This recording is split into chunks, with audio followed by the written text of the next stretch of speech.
साथियों नमस्कार, स्वागत है आप सभी के इस वीडियो में। साथियों निश्चित रूप से इस बार का सीजी टेट का क्वेश्चन का पैटर्न में बहुत ज़्यादा बदलाव देखने को मिला है। खास करके कूट संबंधी प्रश्न, कथन कारण वाले प्रश्नों का ज़्यादा समावेश किया गया है, जो थोड़ा टफनेस को और बढ़ा देता है। इस वीडियो में हम उन सभी का सटीक उत्तर देखने वाले हैं समझ के साथ। चलिए साथियों स्टार्ट करते हैं। निश्चित रूप से आप सभी कमेंट करके ज़रूर बताइएगा कि आपका जो है मार्क्स कितना बन रहा है इस संभावित उत्तर देखने के बाद, कि आपका 75 से ऊपर बन रहा है ST SC OBC वालों के लिए और 90 से ऊपर बन रहा है तो भी बताइएगा। चलिए स्टार्ट करते हैं। हमारा जो पहला क्वेश्चन है, वैज्ञानिक अन्वेषण के चरणों का सही क्रम है। साथियों यह सी सेट का जो है प्रश्न है, हालांकि सभी सेट में वही प्रश्न है, बस क्रम इधर उधर हुआ है। देखा जाए तो इसका उत्तर हो जाएगा ऑप्शन सी, समस्या की पहचान सबसे पहले, फिर परिकल्पना बनाना, फिर परीक्षण करना, फिर लास्ट में निष्कर्ष निकाला जाता है। इसका सही आंसर हो जाएगा ऑप्शन सी। नेक्स्ट देखते हैं, संज्ञान से तात्पर्य क्या है।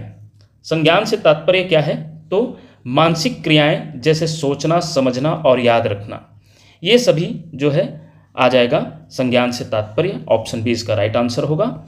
नेक्स्ट देखेंगे, ये देखिए कूट संबंधी प्रश्न जिसमें हम कथन कारण वाला देखने वाले हैं।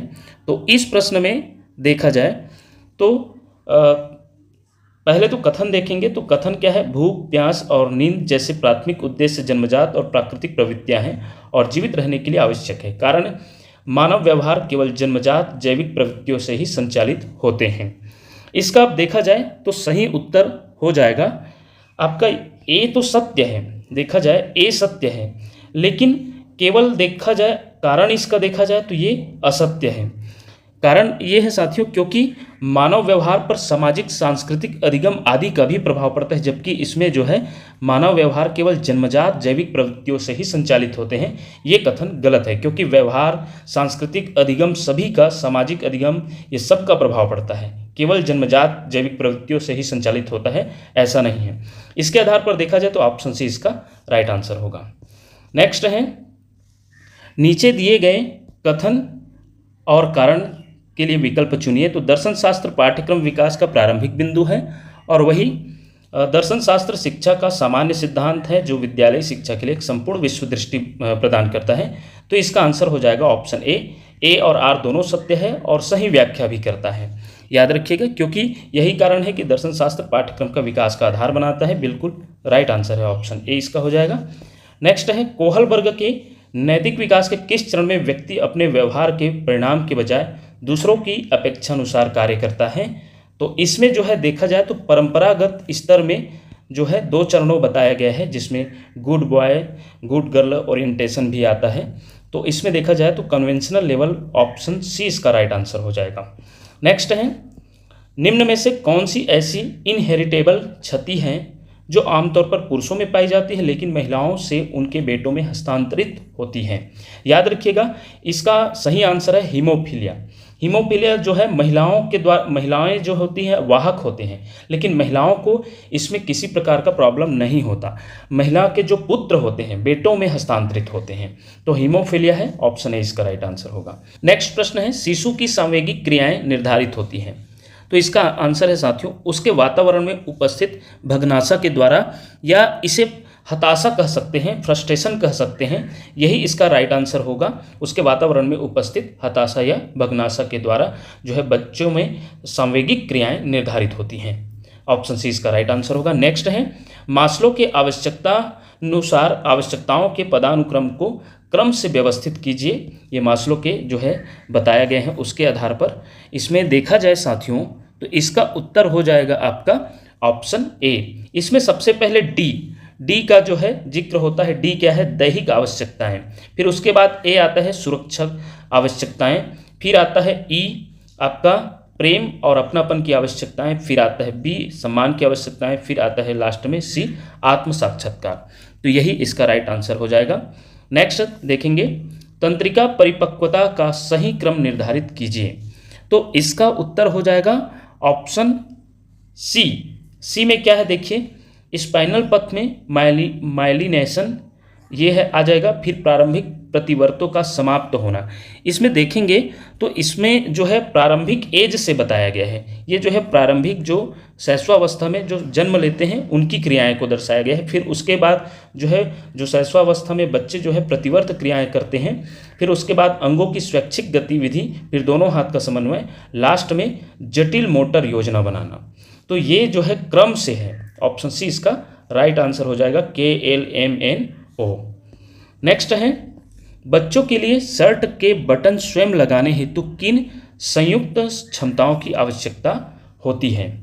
इसमें देखा जाए तो साथियों पहले ऑप्शन देखते हैं। आपका कूट संबंधी प्रश्न ये भी है, हाथ आंख समन्वय, सूक्ष्म मोटर दक्षता, स्थानिक जागरूकता, सहन शक्ति।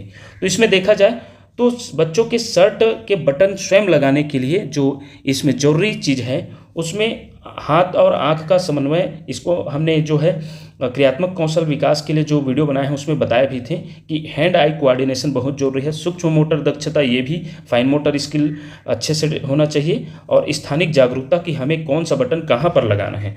तो ये तीनों सही हो जाएगा। उसके आधार पर आपका ऑप्शन सी जो दिखाई दे रहा है यही इसका राइट आंसर हो जाएगा।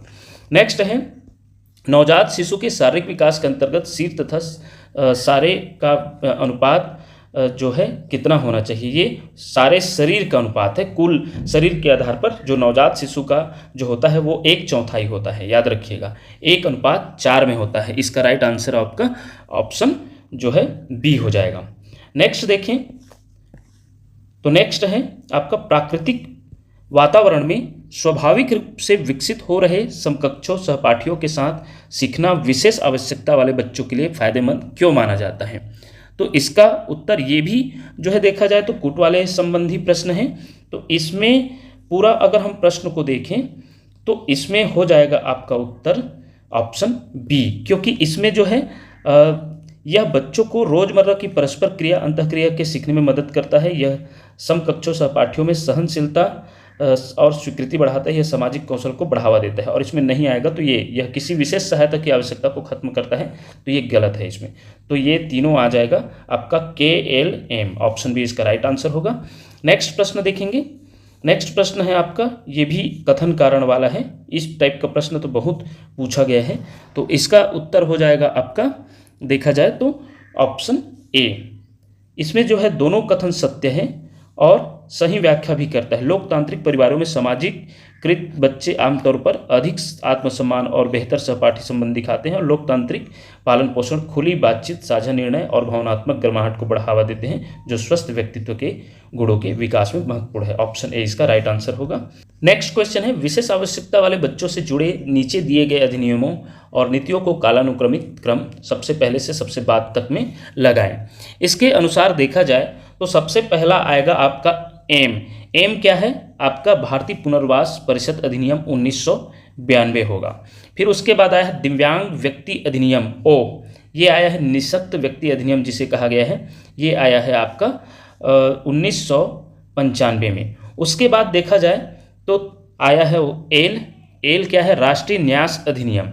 राष्ट्रीय न्यास अधिनियम जो है आपका ऑटिज्म, प्रमस्तिक अंगघात, ये सब आया है, तो राष्ट्रीय न्यास अधिनियम इसको हम कह सकते हैं 1999 में आया है। फिर उसके बाद आपका राष्ट्रीय विकलांगजन नीति 2006 आया है, ये 2006। और लास्ट में आया है आपका दिव्यांग अधिकार अधिनियम जिसे RPW एक्ट कहते हैं, ये आया है आपका 2016 में। इसको हमने अपने वीडियो में बताए भी थे। तो इसके आधार पर देखा जाए तो ऑप्शन सी राइट आंसर हो जाएगा। नेक्स्ट है, सीखने के व्यवहारवादी सिद्धांत के संदर्भ में निम्नलिखित में से कौन से कथन सही हैं। इसका उत्तर हो जाएगा आपका साथियों ऑप्शन बी क्या है के और एम सही होगा, क्योंकि साहचर्य के द्वारा अधिगम और देखा जाए तो एम है पुनर्बलन के द्वारा व्यवहारों को आकार देना, इसका राइट आंसर होगा। क्योंकि बाकी जो देखा जाए तो इसमें ज्ञान सामाजिक रूप से सीखना ये वाइगोत्स्की के द्वारा बताया गया है, जो व्यवहारवादी सिद्धांत में नहीं आता। और तीसरा अंतर्दृष्टि अधिगम जो गेस्टाल्ट सिद्धांत है वो भी इसमें व्यवहारवाद में नहीं आता। राइट आंसर इसका ऑप्शन बी हो जाएगा। नेक्स्ट है बहुत बढ़िया प्रश्न दिया है। डिसलेक्सिया निश्चित रूप से इसमें सुमेलित कीजिए आया है, तो पढ़ने में दिक्कत। तो देखते जाइएगा इसमें कौन सा आएगा। डिस्ग्राफिया क्या हो जाएगा आपका लिखने में दिक्कत, और डिस्कैल्कुलिया क्या होगा आपके मैथ्स में दिक्कत, और डिस्नोमिया हो जाएगा शब्दों को याद रखने और बोलने में दिक्कत। तो इसके आधार पर आपका उत्तर क्या हो जाएगा। सबसे पहले चौथा, ए में चौथा कहाँ दिखाई दे रहा है। ए में चौथा तो आपको जो है डी में दिखाई दे रहा है, ये डी में दिखाई दे रहा है, बी में फर्स्ट, और फिर सी में सेकेंड, जो कि हमारा बिल्कुल मिलते जा रहा है, और डी का जो है आपका तीसरा। राइट आंसर ऑप्शन डी हो जाएगा। जीन पियाजे के संज्ञानात्मक विकास की अवस्थाओं को क्रम से व्यवस्थित कीजिए। ये तो बहुत ही बढ़िया प्रश्न है, और इसमें देखा जाए तो आपका सबसे पहले कौन सा आएगा आपका संवेदी पेशी अवस्था, फिर जो है पूर्व क्रियात्मक अवस्था, फिर मूर्त, फिर औपचारिक। इसके आधार पर ऑप्शन डी इसका बिल्कुल सही है कि सी, ए, फिर बी, फिर डी। ऑप्शन डी इसका राइट आंसर होगा। बच्चों द्वारा बनाई गई वैकल्पिक अवधारणाओं के संदर्भ में निम्न में से कौन सा कथन सही है। तो इसके आधार पर कौन सा हो जाएगा उत्तर, तो इसके आधार पर उत्तर हो जाएगा ऑप्शन बी, वैकल्पिक अवधारणाएं बच्चों की सीखने की क्षमता में मध्यस्थता करने में सार्थक है। ऑप्शन बी इसका राइट आंसर होगा। नेक्स्ट प्रश्न देखते हैं आप। नेक्स्ट प्रश्न है, एक विद्यार्थी जिसका पैर कटा हुआ है, टूटा हुआ है, कक्षा में घूमने के लिए व्हील चेयर का उपयोग करता है। विश्व स्वास्थ्य संगठन WHO 2001 ICF के अनुसार कौन सी परिस्थितियां इस स्थिति का सबसे अच्छा वर्णन करती हैं। इसका उत्तर होगा साथियों ऑप्शन बी, केवल क्षति और अक्षमता या विकलांगता। क्योंकि इसमें देखा जाए तो क्षति, दिव्यांगता, निःशक्त और अक्षमता ये नहीं आएगा। इसमें जो है बाद में ये जो है सिर्फ बताया जा रहा है कि इसमें केवल क्षति और अक्षमता को, इसमें हैंडीकैप्ड या दिव्यांग चीज़ को नहीं बताया जा रहा है। तो इसमें क्षति और अक्षमता को बताया जा रहा है। ऑप्शन बी इसका राइट आंसर होगा। नेक्स्ट है, जब किसी विद्यालय को पाठ्यक्रम की विषय वस्तु को लेकर अभिभावकों, शिक्षकों और समुदाय के सदस्यों के बीच मतभेद का सामना करना पड़ता है, तो विवादों को सुलझाने के लिए निर्णय लेने में किस प्रकार की पाठ्यक्रम संबंधी सोच का उपयोग किया जाना चाहिए। निश्चित रूप से इसका उत्तर हो जाएगा आपका ऑप्शन बी। ऑप्शन बी क्या है, शिक्षा के नैतिक, आचारिक, सदाचार और सामाजिक उद्देश्यों पर विचार करना चाहिए। ऑप्शन बी इसका राइट आंसर होगा। वही पियाजे के अनुसार सोच, बच्चों में सोच के विकास की विशेषताएं कौन कौन सी हैं। तो इसका उत्तर क्या हो जाएगा, इसमें देखा जाए तो कौन कौन सी है, ये भी कूट संबंधी प्रश्न है। तो देखा जाए तो बच्चे अपने अनुभव और परिवेश के आधार पर ज्ञान का निर्माण करते हैं, बिल्कुल सही है पियाजे के अनुसार। बच्चे जन्म से ही वयस्कों जैसी सोच रखते हैं, तो ये बिल्कुल गलत कथन है। और सोच का विकास क्रमिक चरणों में होता है, बिल्कुल 4 चरण बताए भी हैं। भाषा और सामाजिक अंतःक्रिया का विकास सोच को प्रभावित करते हैं, तो ये तो वाइगोत्स्की का सिद्धांत में बताया गया है। तो 2 कथन इसमें सही है जीन पियाजे के अनुसार। तो इसका उत्तर हो जाएगा आपका JL। आपका किस में दिख रहा है, तो JL आपका ऑप्शन डी में दिख रहा है। राइट आंसर इसका डी हो जाएगा। नेक्स्ट है, इसमें निम्नलिखित को सुमेलित कीजिए। लगातार स्नेही और मार्गदर्शक, कठोर दंड, इसके आधार पर इसमें बताया गया है। और कोई नियम, सीमाएं नहीं, नियमों की तार्किक व्याख्या, तो इसमें बताते जाना है। तो इसमें उत्तर जो है आपका लगातार स्नेही और मार्गदर्शक आपके उच्च भावनात्मक सुरक्षा, अर्थात सीधा आंसर में पहुंचे तो ऑप्शन डी इसका राइट आंसर होगा। ए का चौथा में आएगा, बी का सेकंड में आएगा, भय आधारित नैतिक तर्क, कठोर दंड, बी का बी में ही आएगा, सेकंड में ही। कोई नियम या सीमाएं जो ही आपका कम आत्मनियंत्रण, और नियमों की तार्किक व्याख्या आपका थर्ड आ जाएगा, जो है आंतरिक नैतिक मूल्य।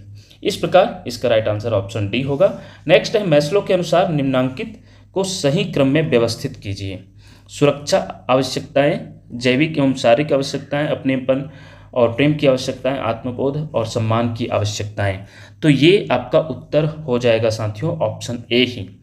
ए में क्या है, एल, जैविक एवं शारीरिक आवश्यकताएं पहले नंबर पे आएगा, फिर के आएगा, के क्या है, सुरक्षा आवश्यकताएं, फिर एम आएगा, अपनेपन और प्रेम की आवश्यकताएं, फिर ओ आएगा, सम्मान की आवश्यकता, फिर लास्ट में आत्मबोध। ये राइट आंसर ऑप्शन ए हो जाएगा। नेक्स्ट है, निम्नलिखित को सुमेलित कीजिए। संवेदी गामक अवस्था और उसके जो है जो विशेषताएं हैं उस पर पूछा गया है। पूर्व संक्रियात्मक अवस्था, मूर्त संक्रियात्मक अवस्था, औपचारिक संक्रियात्मक अवस्था।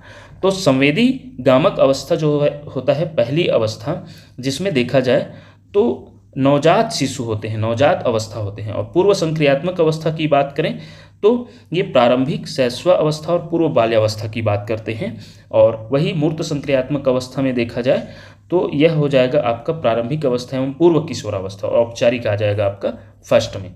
तो इसके आधार पर फर्स्ट का ए का सेकंड में, ए का जो है सेकंड में आएगा नवजात अवस्था। तो इसके आधार पर उत्तर आपका क्या हो जाएगा, उत्तर आपका हो जाएगा बी। बी में दिखाई दे रहा है ए सेकेंड, बी थर्ड नंबर में देखें, और सी जो है फोर्थ, फिर डी का फर्स्ट में।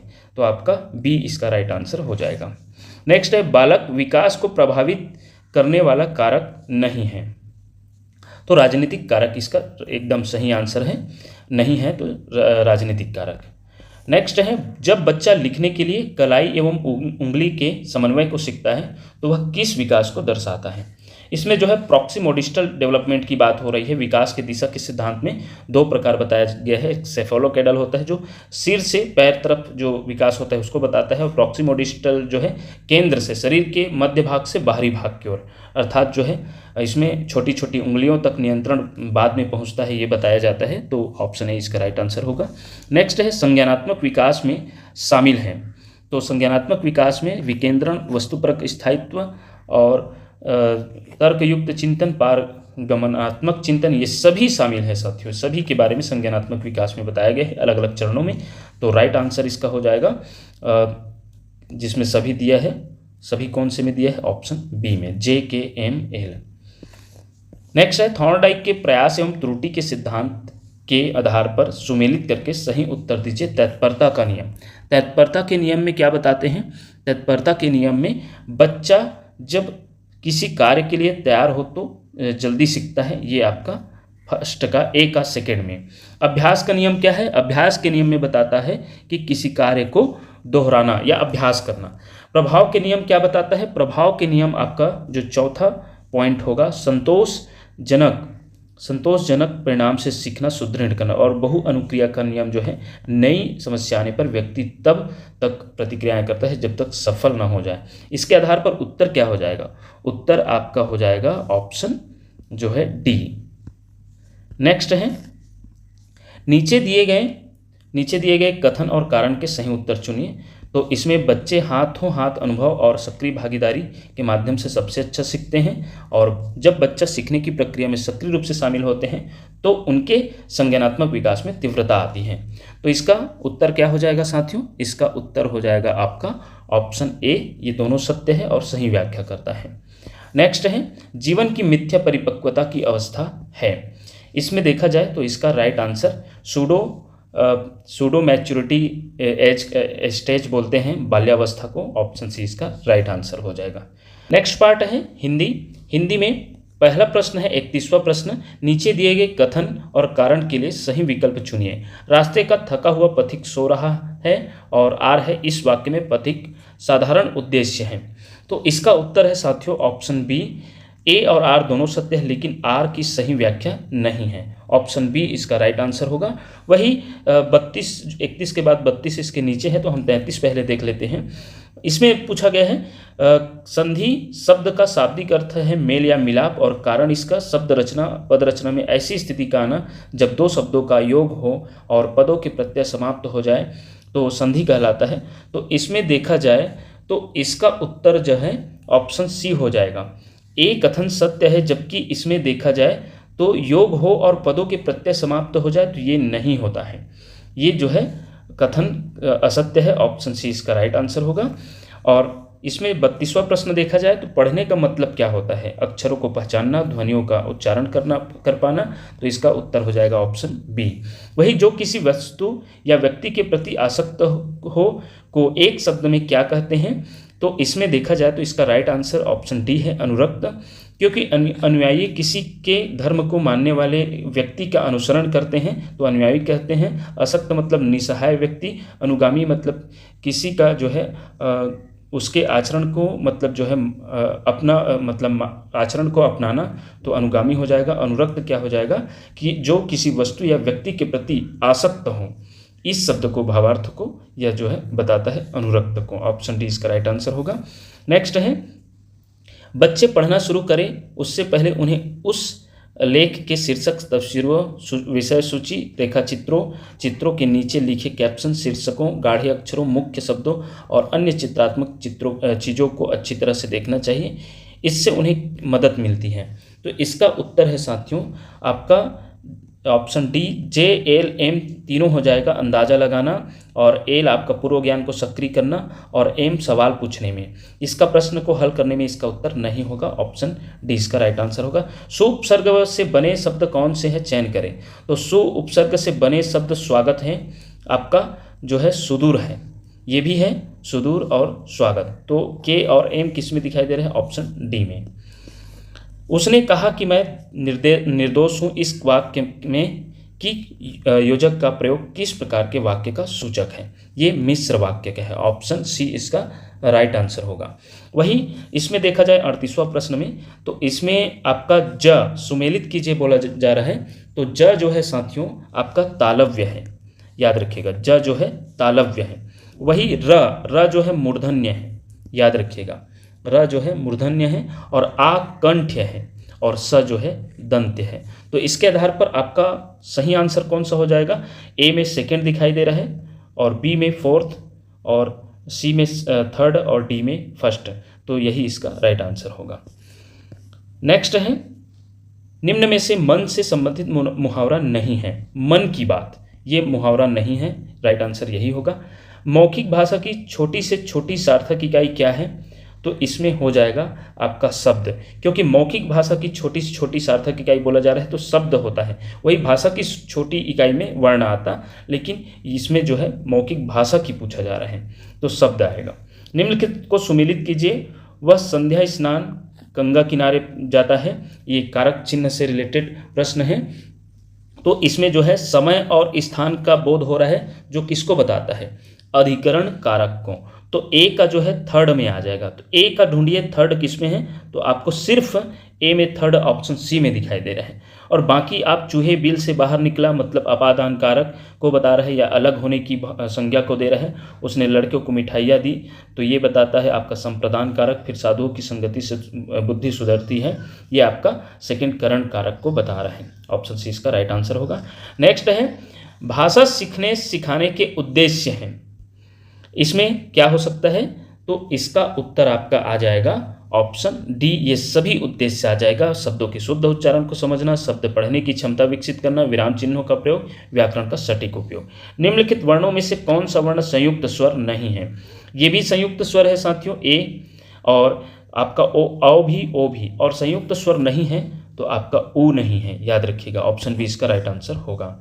नेक्स्ट प्रश्न है, अपठित गद्यांश होते हैं, ऐसे गद्यांश जो अपठनीय होते हैं, जिसे नहीं पढ़ा जा सकता, तो ये कथन गलत है। ऐसे गद्यांश जिनका पाठ्य पुस्तकों से संबंध नहीं होता, यही इसका राइट आंसर होगा साथियों, क्योंकि बाकी ये तो कथन गलत है। ऐसे गद्यांश जो अपठ्य है, ऐसे गद्यांश जिसको पढ़ा नहीं जा सकता, तो ये तो आपका कथन ही गलत है, ऑप्शन बी इसका राइट आंसर हो जाएगा। वहीं देखा जाए तो नेक्स्ट प्रश्न है, इसमें 46 को देख लेते हैं, फिर 45 को देखेंगे। राजभाषा क्या है, राष्ट्रभाषा क्या है, मातृभाषा क्या है, प्रादेशिक भाषा क्या है। तो राष्ट्रभाषा आप सबसे पहले जाने राजभाषा को। तो राजभाषा क्या होता है, जो सरकारी दफ्तरों के कामकाज के लिए उपयोग होता है। और वही राष्ट्रभाषा क्या होता है, जिस देश की अधिकांश जनता बोलती है। तो इसके आधार पर तो आपका ऑप्शन ए ही सही हो जाएगा। नेक्स्ट प्रश्न है, भाषा शिक्षण हेतु सुमेलित कीजिए। कॉलम फर्स्ट, कॉलम सेकेंड को ध्यान से देखिएगा, उसके बाद उत्तर दीजिएगा। मौखिक परीक्षा, मौखिक परीक्षा क्या होगा, सस्वर वाचन करवाना। वही श्रुत लेख क्या होगा, जिससे जो है देखा जाए तो परीक्षक द्वारा सस्वर वाचन जिसे विद्यार्थी लिखते हैं, जिसे हम इमला बोलना भी कहते हैं। और लिखित परीक्षा क्या होगा, लिखित परीक्षा आपका बताएगा जो है व्याख्या करना, क्योंकि हम लिखित परीक्षा के माध्यम से किसी चीज़ का व्याख्या करते हुए लिखते हैं। और भाषा सीखना बताएगा अक्षर मात्रा शब्द व वाक्य पहचानना या वाक्य सीखना। इसके आधार पर ऑप्शन डी इसका राइट आंसर होगा। नेक्स्ट प्रश्न है आपका 46वां क्वेश्चन। इसमें जो है राजभाषा देखिए, राजभाषा क्या बताता है, वह भाषा जो सरकारी दफ्तरों के कामकाज में प्रयोग में लाई जाती है। राष्ट्रभाषा क्या है, जिस देश की अधिकांश जनता बोलती व समझती है। मातृभाषा क्या है, तो जिस क्षेत्र में या उस क्षेत्र के रहने वाले सभी जो है आपस में विचारों का आदान प्रदान करते हैं, ये हो जाएगा। और प्रादेशिक भाषा प्रांत के अधिकांश लोग समझते हैं, इसकी अपनी लिपि साहित्य होती है। तो इसके आधार पर आपका आंसर हो जाएगा ऑप्शन ए, जिसमें ए चौथा दिखाई दे रहा है, बी थर्ड और सी फर्स्ट, फिर डी सेकेंड। तो इस प्रकार इसका उत्तर हो जाएगा ऑप्शन ए। नेक्स्ट है वसंत का पर्यायवाची शब्द है। वसंत का पर्यायवाची शब्द याद रखिएगा, इसमें ऑप्शन डी होगा, जिसका अर्थ क्या होता है, मधुकर जो है भौरा को बोला जाता है। तो आपका उत्तर हो जाएगा ऑप्शन डी। नेक्स्ट है वैनते का पर्यायवाची है। वैनते का पर्यायवाची साथियों गरुड़ है, ऑप्शन सी इसका राइट आंसर होगा। वही निम्नलिखित को सुमेलित कीजिए। उसने खाना खा लिया, मैं खाना खा चुका तब वह आया। यह भी जो है इसमें देखा जाए तो सबसे पहले आप तुम खाओ, ये आज्ञावाचक है, तो आज्ञावाचक आपका फर्स्ट में आ जाएगा। तो डी में फर्स्ट आना चाहिए, उसमें डी का फर्स्ट किस में दिखाई दे रहा है, तो केवल आपका बी में दिख रहा है, डी में फर्स्ट। ऑप्शन बी इसका राइट आंसर हो जाएगा। नेक्स्ट है 49वां प्रश्न, नीचे दिए गए कथन कारण वाला प्रश्न है। मूल्यांकन की विश्वसनीयता का संबंध अंकन से है। अंकन को विश्वसनीय बनाए के लिए वस्तुनिष्ठता लाना आवश्यक है। बिल्कुल कथन राइट है। भाषा परीक्षण में निबंधात्मक प्रश्न अत्यधिक प्रश्न महत्वपूर्ण होते हैं, इन्हें हटाया नहीं जा सकता, तो ये भी कथन सही है। अब इसमें देखा जाए तो उत्तर क्या होगा, उत्तर आपका हो जाएगा बी, क्योंकि दोनों तो सत्य है लेकिन आर ए की व्याख्या सही व्याख्या नहीं करता। दोनों थोड़ा अलग अलग भावार्थ से रिलेटेड है, क्योंकि मूल्यांकन के बारे में और ये भाषा परीक्षण और निबंधात्मक प्रश्न के बारे में है। और वही 51वां प्रश्न देखिएगा, तो इसका उत्तर क्या होगा, शाम ढलने पर गीता ने रोटी को खाया में परसर्गों के प्रयोग के कारण क्रिया पुल्लिंग एक वचन में है। तो ये बिल्कुल है, सही है इसका राइट आंसर। और इसका देखा जाए यदि कर्ता में भी परसर्ग लगा है और कर्म में भी तो को परसर्ग लगा है, तो क्रिया अन्विहित स्थिति में रहती है, अन्वितिहीन स्थिति में रहती है। तो ये दोनों कथन सत्य है साथियों, ऑप्शन ए इसका राइट आंसर होगा। नेक्स्ट है निम्न शब्दों को सही क्रम में रखकर मुहावरे का रूप दें। तो इसमें मुहावरा आप एक बार देख के जान जाइएगा। आग लगाकर पानी को दौड़ना होता है, याद रखिएगा इसका मुहावरा जो है। तो आग शब्द पहले आ जाएगा, तो आग पहले नंबर में आएगा, फिर उसके बाद जो है ओ आग लगाकर, तो एन हो जाएगा आपका नेक्स्ट। फिर आग लगाकर पानी को दौड़ाना, तो पानी आ जाएगा तीसरे नंबर में, फिर के आ जाएगा, फिर आपका जो है पानी को दौड़ाना एल आ जाएगा, फिर आपका लास्ट दौड़ाना एम। तो इसके आधार पर आपका ऑप्शन ए इसका राइट आंसर होगा। वहीं नेक्स्ट प्रश्न की बात करें तो संज्ञा सर्वनाम विशेषण के में लगने वाले प्रत्यय को तद्धित कहा जाता है, कारण तद्धित प्रत्यय से बने शब्द को तद्धितांत कहा जाता है। दोनों सही है इसका, और सही व्याख्या भी करता है। राइट आंसर इसका ए हो जाएगा। नेक्स्ट है निर्देश, नीचे दिए गए कथन एस और कारण सही विकल्प चुनिए। तो देशज वे शब्द है जिनकी व्युत्पत्ति का पता नहीं चलता, बिल्कुल सही है। और विदेशी विद्वान जॉन बिम्स ने देशज शब्दों को मुख्य रूप से अनार्य स्रोत से संबंध माना, तो ये भी सही है। तो इसका उत्तर है साथियों ऑप्शन ए ही, दोनों सत्य है और सही व्याख्या करता है। सर्वनाम की एक पृथक श्रेणी संयुक्त सर्वनाम उल्लेख निम्नलिखित में से किस विद्वान ने किया, तो यह जो है आपका आ जाएगा डॉक्टर हरदेव बाहरी। ऑप्शन डी इसका सही आंसर होगा, याद रखिएगा। वही कमल का पर्यायवाची शब्द नहीं है, तो जलद इसका पर्यायवाची शब्द नहीं है। नेक्स्ट है भाषा के रूप होते हैं। भाषा के जो है देखा जाए तो वैसे तो हम 3 रूप देखते हैं, लिखित रूप, मौखिक रूप और सांकेतिक रूप। जिसमें देखा जाए तो इसके आधार पर हमें देखना है तो लिखित रूप आ जाएगा और उच्चरित भाषा आ जाएगा। तो देखा जाए तो इसके आधार पर जे और के, दृश्य भाषा अदृश्य भाषा, ये आपका जो है भाषा के रूप में नहीं आएगा। ऑप्शन जो है जे के, तो जे के दोनों सही हैं, ऑप्शन सी इसका राइट आंसर होगा। भाषा में किस प्रकार का संकेत होता है, तो ध्वन्यात्मक होता है। नेक्स्ट है निम्नलिखित शब्दों का क्रम निर्धारित कर लोकोक्ति बनाएं। यह क्या है, ये बहुत ही बढ़िया प्रश्न है। देखा जाए तो गंगा गए गंगादास, जमुना गए जमुनादास, ये जो है आपका लोकोक्ति है। तो इसके आधार पर गंगा गए मतलब एन पहले आना चाहिए, फिर ओ, गंगादास एम, फिर जमुना गए एल आ जाएगा, फिर जमुनादास लास्ट के। तो इसके आधार पर क्या होगा, एन ओ एम कहाँ दिखाई दे रहा है, ये यही ऑप्शन ए इसका राइट आंसर होगा। वही देखा जाए तो फिर से एक कारक संबंधी प्रश्न पूछा गया है। स्वर्ग प्राप्त, धर्मभ्रष्ट, नीति युक्त, कृष्णार्पण। तो स्वर्ग प्राप्त, इसका जो है देखा जाए तो ऑप्शन बी इसका राइट आंसर होगा। ए का क्या हो जाएगा, सेकंड नंबर, कर्म कारक। धर्म भ्रष्ट, धर्म से भ्रष्ट मतलब धर्म से अलग होकर भ्रष्ट हो गए हैं, तो अपादान कारक को।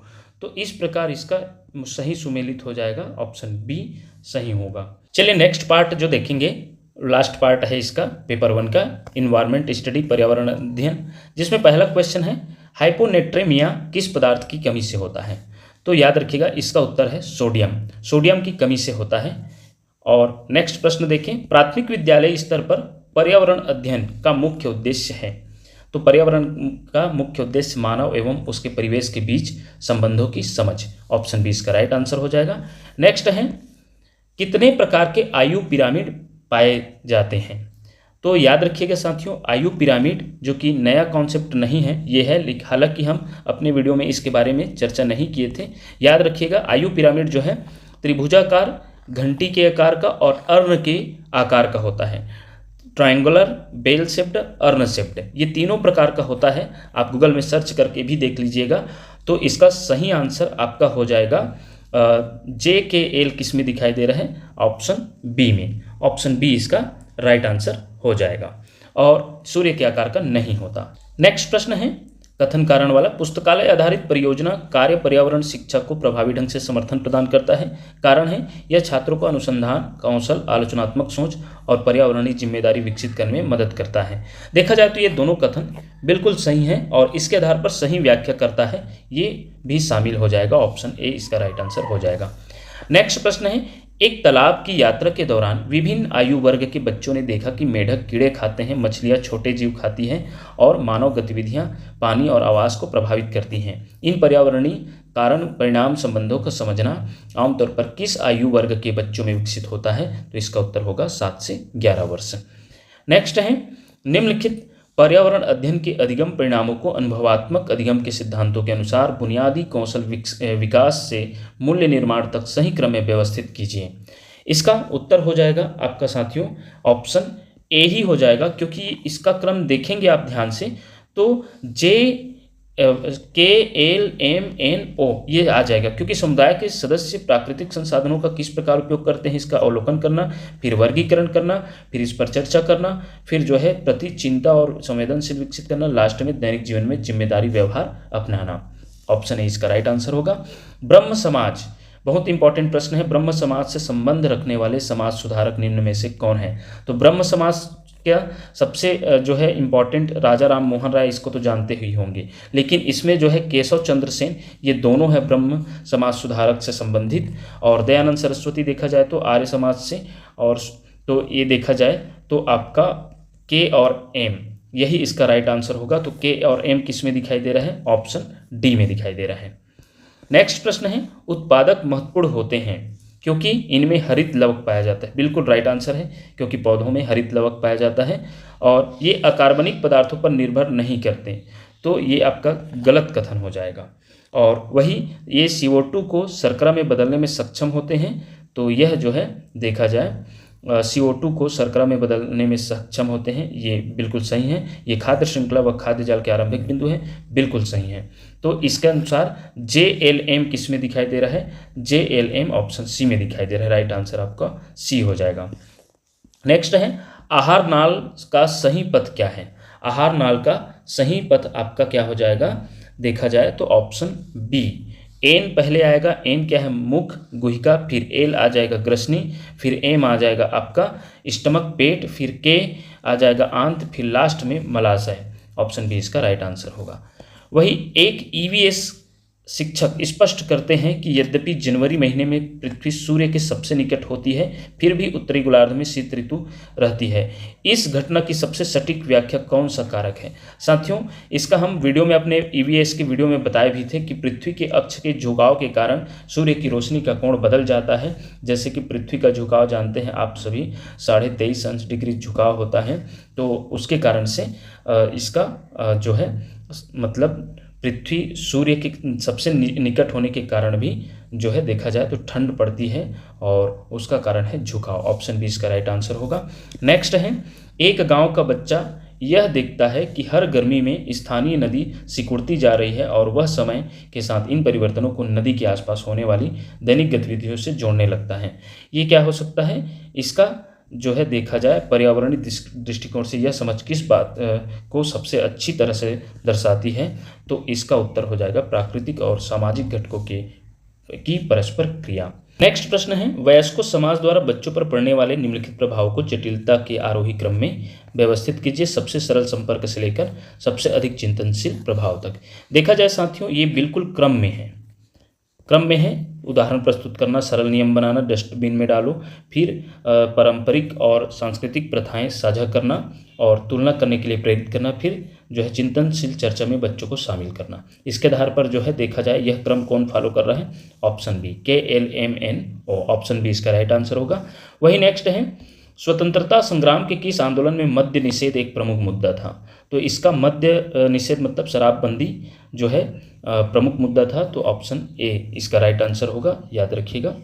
नेक्स्ट है, विद्यालयी बच्चों के दैनिक जीवन से जुड़े पर्यावरण संबंधी मुद्दों में शामिल है, तो इसका उत्तर है ऑप्शन ए। इसमें पड़ोस में बढ़ता कचरा एवं गंदगी, फिर के आ जाएगा आपका स्थानीय जल आपूर्ति को प्रभावित करने वाले वर्षा पैटर्न में परिवर्तन, फिर आ जाएगा एम, खेल के मैदानों के आसपास स्थानीय पौधों एवं कीटों का लुप्त होना।